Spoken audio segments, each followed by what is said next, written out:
Bonjour chers téléspectateurs, bonjour, bonsoir. Bienvenue à ce nouveau numéro sur Droit Plus TV.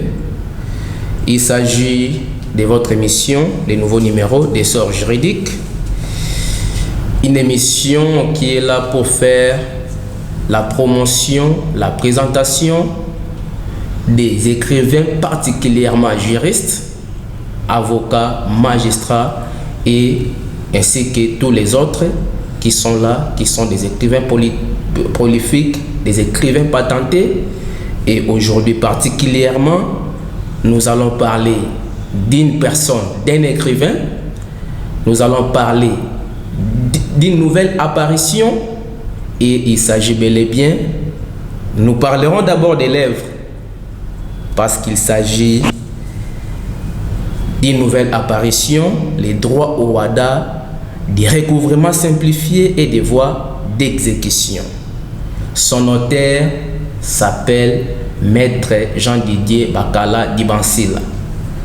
Il est avocat au barreau de Kinshasa-Matete, mais également au barreau du Congo central. Ce n'est pas, je dirais, ce n'est pas une nouvelle apparition. Il en avait déjà eu, mais cette fois-ci, il s'agit d'une particularité. Maître Jean-Didier Bakala Dibansila, bonjour. Bonjour et merci de m'avoir invité sur votre plateau de cette belle émission sur Droit Plus TV. Nous entrons directement dans le vif du sujet parce qu'il s'agit de cette œuvre des droits au WADA, du recouvrement simplifié et des voies d'exécution. Maître Jean-Didier Bakala Dibansila,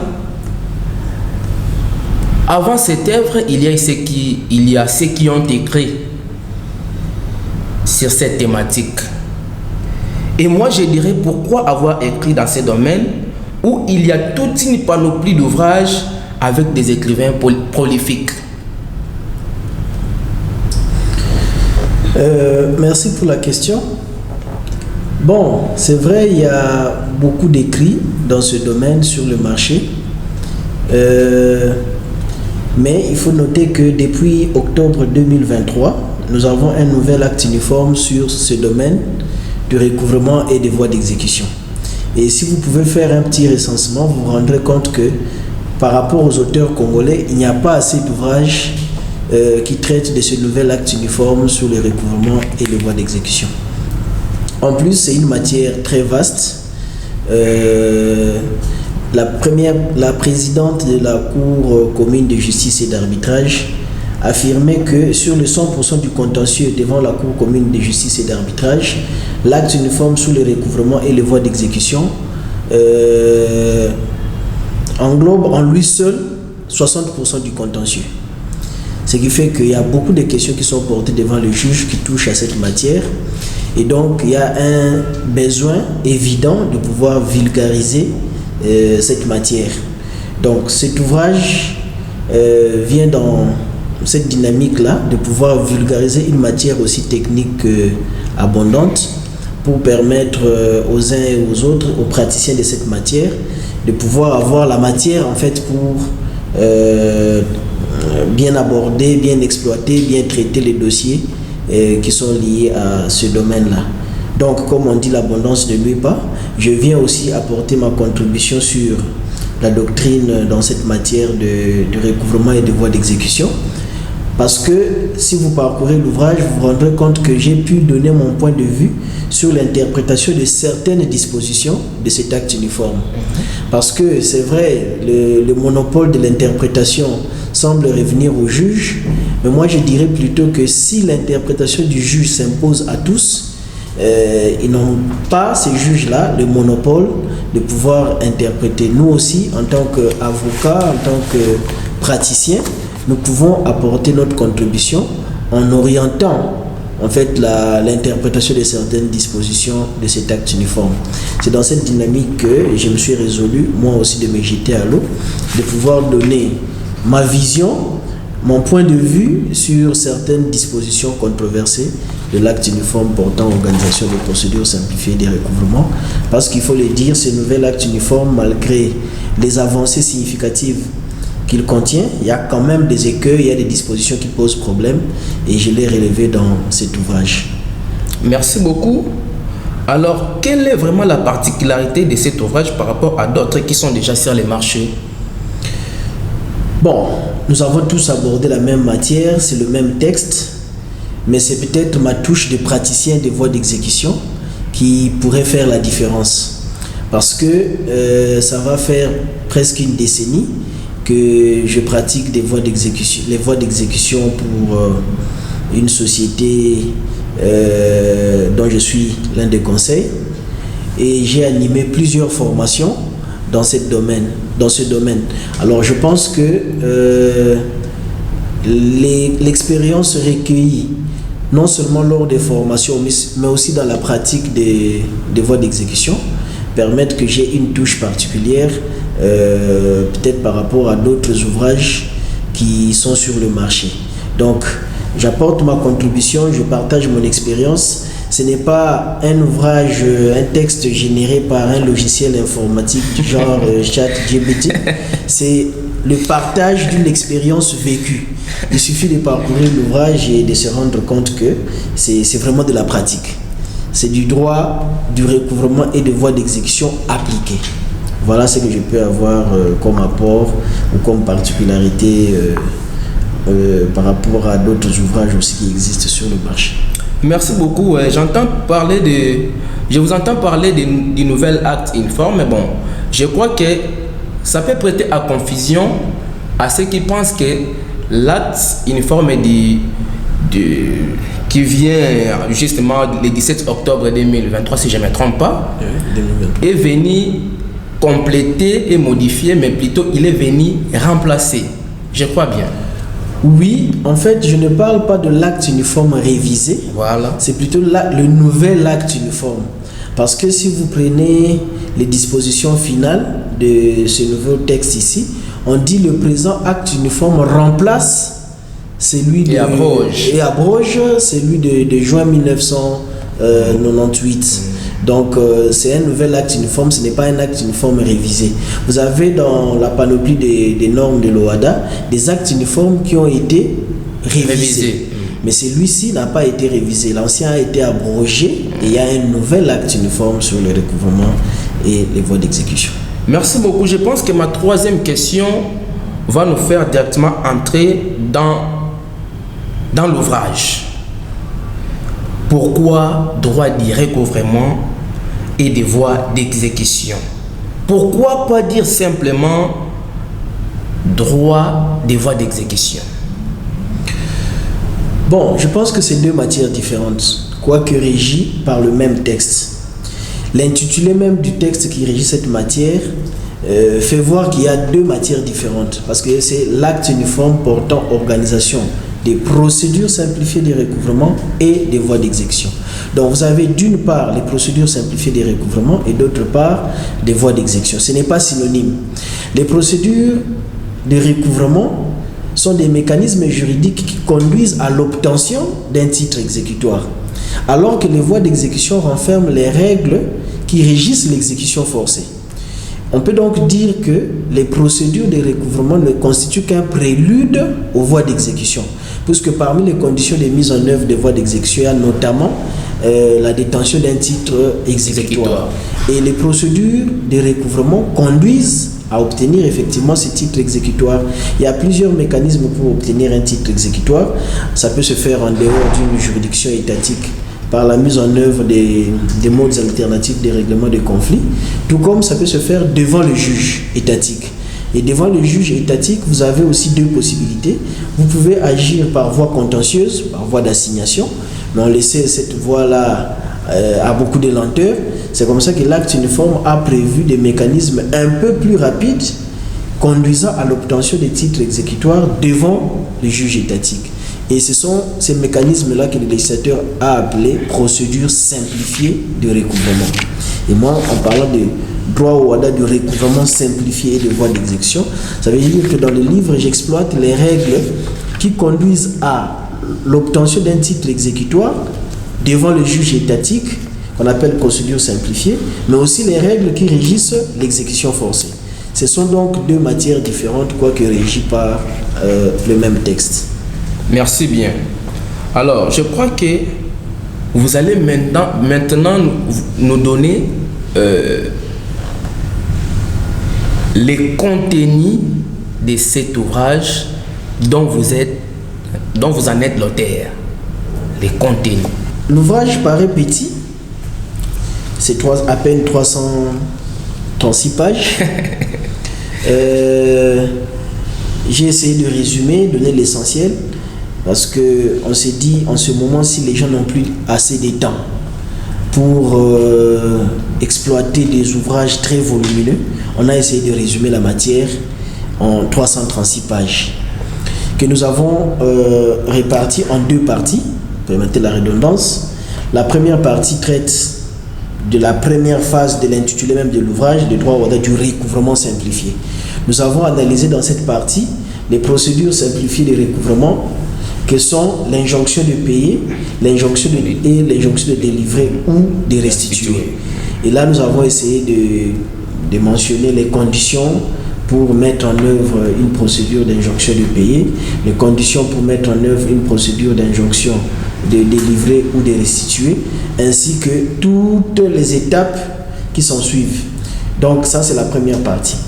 Dans la deuxième partie, nous avons pu exploiter les voies d'exécution, ça veut dire les différentes modalités de contraintes qu'on peut exercer envers un débiteur qui n'exécute pas volontairement son obligation. Ça, c'est ce qu'on appelle les voies d'exécution. Et en termes de voies d'exécution, il y a plusieurs mécanismes d'exécution forcée. L'acte uniforme n'en a pas réglementé dans leur ensemble. L'acte uniforme n'a réglementé que les saisies.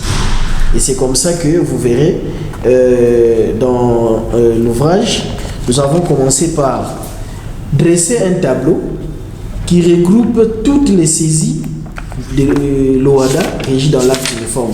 À la page 168, vous trouverez un tableau qui dresse un peu, qui regroupe toutes les saisies de l'OHADA.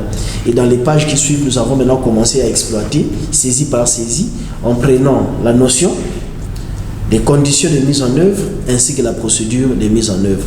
Donc nous avons exploité toutes les saisies de l'OHADA prévues dans l'acte uniforme, toutes les saisies mobilières ainsi que la saisie immobilière. Et dans les saisies mobilières, nous avons même abordé les nouvelles saisies consacrées par le nouvel acte uniforme, que sont par exemple la saisie du fonds de commerce, la saisie du bétail, la saisie des droits, la saisie des biens meubles placés dans un coffre-fort appartenant à autrui. Donc voilà un peu d'une manière ramassée le contenu de notre ouvrage. Dans les deux parties, est-ce qu'il y a des endroits où vous pouvez vraiment étayer avec votre méthodologie pratique? Je peux dire que pour ce qui concerne les procédures simplifiées de recouvrement, c'est vrai, ce sont des mécanismes qui conduisent à l'obtention rapide d'un titre exécutoire, mais toutes les créances ne peuvent pas faire l'objet d'une injonction de payer ou d'une injonction de délivrer ou de restituer. Donc nous avons circonscrit le cadre juridique de ces procédures simplifiées de recouvrement et des voies d'exécution. Par exemple, pour ce qui est de l'injonction de payer, seules les créances des sommes d'argent sont concernées par la procédure d'injonction de payer. Donc lorsque vous avez une créance que vous pouvez réclamer à votre débiteur, mais que celle-ci ne constitue pas ou n'est pas une somme d'argent, vous ne pouvez pas procéder à l'injonction de payer. Et même pour les sommes d'argent, les créances issues par exemple d'une revendication sociale, d'un contrat de travail, un salaire qui n'a pas été payé, ne peut pas faire l'objet d'une injonction de payer. Donc le cadre est circonscrit, il ne peut pas accueillir toutes les créances. Donc ça c'est pour l'injonction de payer, et même par rapport à la juridiction compétente, parce qu'il y a un problème, l'acte uniforme se limite parfois à dire juridiction compétente sans désigner cette juridiction. Cela veut dire qu'il faudrait que le législateur national de chaque État partie puisse déterminer le juge compétent. Et nous nous sommes donné la peine de faire une combinaison de l'acte uniforme plus les dispositions nationales pour ressortir les juges compétents dans telle ou telle autre hypothèse. Donc nous l'avons fait aussi bien pour l'injonction de payer que pour l'injonction de délivrer ou de restituer. Ça, c'est dans la partie relative aux procédures simplifiées de recouvrement. Dans la partie voie d'exécution, il y a aussi des sérieux problèmes. On vous dit, pour procéder à la saisie d'un bien appartenant au débiteur, il faut avoir un titre exécutoire. Et le législateur a donné une liste des titres exécutoires, c'est l'article 33 de l'acte uniforme qui énumère ces titres exécutoires. Mais dans l'interprétation, il y a quand même des problèmes qui peuvent se poser. On vous dit par exemple que sur cette liste-là, vous trouverez les PV de conciliation signés par les juges et les parties. Nous nous sommes posé la question de quel PV de conciliation s'agit-il. J'ai vu certains auteurs qui ont considéré qu'il s'agit du PV de conciliation issu d'une procédure de conciliation à la suite d'une opposition faite contre une ordonnance d'injonction de payer. Mais là, il y a un problème. Parce que si vous lisez l'article 12 de l'acte uniforme, ce PV-là ne devient un titre exécutoire que lorsque on y a apposé la formule exécutoire. Tant qu'il n'y a pas de formule exécutoire, même si c'est signé par les juges et les parties, ce n'est pas encore un titre exécutoire. Mais l'article 33 vous dit les PV de conciliation signés par les juges et les parties constituent un titre exécutoire. Donc, on est resté dans notre soif de savoir de quel PV il s'agit. Moi, j'ai considéré qu'il faudrait exclure les PV issus d'une conciliation à la suite d'une opposition contre une ordonnance d'injonction de payer, parce que le PV dans ce contexte-là, dit l'article 12, doit être revêtu de la formule exécutoire. La simple signature par les juges et les parties ne suffit pas pour faire de ce PV-là un titre exécutoire. Vous avez aussi les sentences arbitrales. On vous dit à l'article 33, les sentences arbitrales rendues exécutoires par l'autorité compétente, par le juge compétent. Je croyais qu'avec la réforme en 2023, on aurait pu corriger ces petits malentendus. Malheureusement, ça n'a pas été fait. Dans l'ancien acte uniforme relatif au droit de l'arbitrage, celui de 1999, lorsqu'une sentence arbitrale fait l'objet d'une exéquatur, cela devenait un titre exécutoire. Donc il suffisait que le juge déclare exécutoire une sentence arbitrale. On n'avait pas besoin de faire apposer la formule exécutoire sur cette sentence pour que ça devienne un titre. Mais avec l'acte uniforme de 2017, 23 novembre 2017, il y a une formalité complémentaire qui a été ajoutée. Pour qu'une sentence arbitrale soit considérée comme un titre exécutoire, il faudrait faire apposer la formule exécutoire ou au moins obtenir une grosse devant un notaire. Donc ce n'est pas de manière automatique. Mais l'article 33 continue à vous dire les sentences arbitrales rendues exécutoires sans exiger la position de la formule exécutoire. Alors ça peut faire naître un contentieux. Vous avez quelqu'un qui pratique une saisie sur base d'une sentence arbitrale qui n'a pas de formule exécutoire. L'autre, le débiteur qui subit cette procédure, peut contester la procédure d'exécution menée en disant que le créancier n'a pas un titre exécutoire parce qu'il n'y a pas de formule exécutoire, si bien sûr il se réfère à l'acte uniforme sur le droit de l'arbitrage.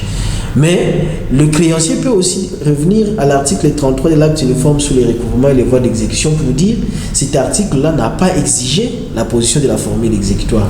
Donc ça met quand même les parties ou le créancier en difficulté. Il peut se voir contester une procédure régulièrement exploitée, mais simplement parce qu'il y a une contradiction des textes. Et moi j'ai considéré que en cette matière-là, c'est l'acte uniforme sur le droit de l'arbitrage qui l'emporte sur celui de recouvrement et de voies d'exécution. Parce que si nous sommes devant une sentence arbitrale, nous sommes donc dans l'arbitrage et le texte principal, c'est l'acte uniforme sur l'arbitrage et non celui sur le recouvrement et les voies d'exécution. Il y a aussi un sérieux problème par rapport au contentieux de l'exécution pour les saisies mobilières. L'ancien acte uniforme à son article 49 prévoyait que c'est le président de la juridiction compétente qui est compétent à statuer sur les contentieux. Cela aussi, ça a été reconduit dans le nouvel acte uniforme. Seulement, il y a un problème parce que on a enlevé le bout de phrase qui disait ce président devrait statuer de manière urgente. Ça n'existe plus. À la place, on a remplacé un délai de prononcer. Le juge doit se prononcer dans les 2 mois qui suivent sa saisine. Donc, ce qui fait que nous ne pouvons plus parler de la juridiction présidentielle. Effectivement, on parle de juridiction présidentielle parce que l'ancien acte uniforme avait fait du président de la juridiction une juridiction à part entière. Donc le président en lui-même constituait une juridiction. C'est pourquoi on parle de juridiction présidentielle. Mais avec la reformulation actuelle de l'acte uniforme, de l'article 49, ce n'est plus le cas. Nous pensons que l'appellation juridiction présidentielle devient inappropriée. En plus, l'ancien acte uniforme prévoyait un délai d'appel. On vous disait la décision rendue par le juge du contentieux peut faire l'objet d'un appel dans un délai de 15 jours. L'actuel acte uniforme a supprimé le délai de 15 jours, a simplement renvoyé les parties dans leur législation nationale. On dit que la décision peut faire l'objet d'un recours suivant les droits nationaux des parties. Alors que nous savons qu'en matière d'appel chez nous, le délai peut être de 30 jours ou de 8 jours selon qu'on est en matière commerciale ou civile. Donc je pense que cette disposition vient alourdir les contentieux par rapport à ce qu'on a eu dans l'ancien acte uniforme. Mais il y a aussi un autre sérieux problème, c'est dans la saisie immobilière. Quel est le juge compétent en matière de saisie immobilière?